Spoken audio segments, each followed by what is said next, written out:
The subject of this video is alerts. When a document changes, you can subscribe to alerts to inform you of changes and who made them.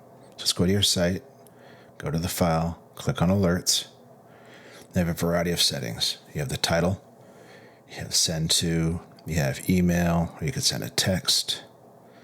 You can send alerts for changes that are any changes, someone changes the document. You've got when to send the alerts, daily.